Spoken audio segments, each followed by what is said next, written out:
There may be devil out there who tries to drag you down in defeat, but the Bible tells us clearly, you don't have to be afraid of the devil because Jesus who is in you is greater than the devil in this world. No matter what the enemy evil tactics are, he will not prevail against you in this battle because greater is he who is in you than all the negative thoughts the enemy can throw at you. Greater is he who is in you than the feelings of guilt and condemnation. Greater is he who is in you than every accusation that is leveled against you.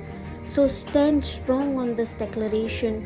No weapon formed against you shall prosper, and every tongue which rises against you in judgment you shall condemn. This protection is your heritage. God does not protect you because of your right doing. He protects you because your righteousness is from the Lord Himself.